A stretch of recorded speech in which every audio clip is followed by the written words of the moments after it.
Geoff Luckett is one of British showjumping's most enduring characters. Originally, he rode and learnt his craft with the legendary Ted and Liz Edgar. Since then, he's gone on to become one of our top international riders, winning Nations Cups, and more recently, the prestigious Royal Windsor Grand Prix.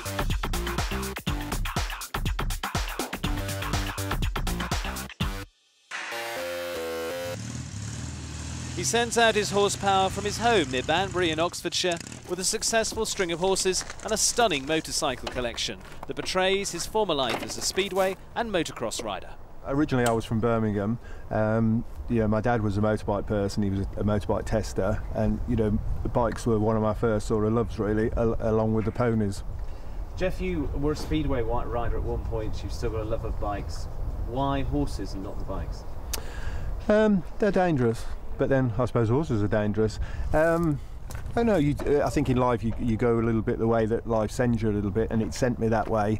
I've always liked the bikes. I'm probably a little bit more dangerous on bikes, although people who see me ride will probably wonder about that. This one I had a couple of years ago, which I've rebuilt in the colour that it seems to be. Obviously we've got everything in round here, which is black. Love it to bits. It's just a bit of enjoyment really, because I can't go as fast on the road as I can on the horses, so we don't want to get into too much trouble. This one's a bit more interesting. It's a 1960 BSA Road Rocket, which is quite sentimental to me because me and my dad, who died a bit ago, we had one of these, and also my family coming from Birmingham, my granddads both worked in the BSA factory, so this is quite a sentimental bike, but a lovely bike, which I'll probably restore a bit this winter.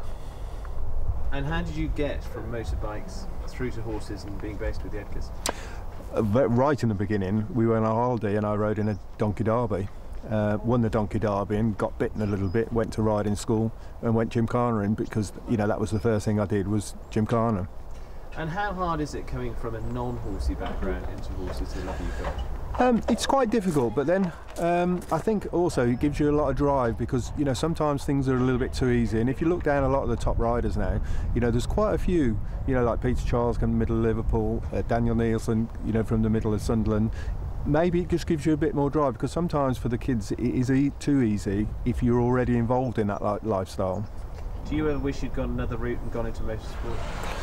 Well, I'd have been retired a long time ago, so the nice thing about horses is it's the longevity of it. I'm quite old now, I can still do all the things I did when I was 25. In motorbikes or football and those sports, you finish quite early, not a lot of spin-offs from it really, but in this job I can teach, I can still produce horses, and if I can win money, so no regrets at all.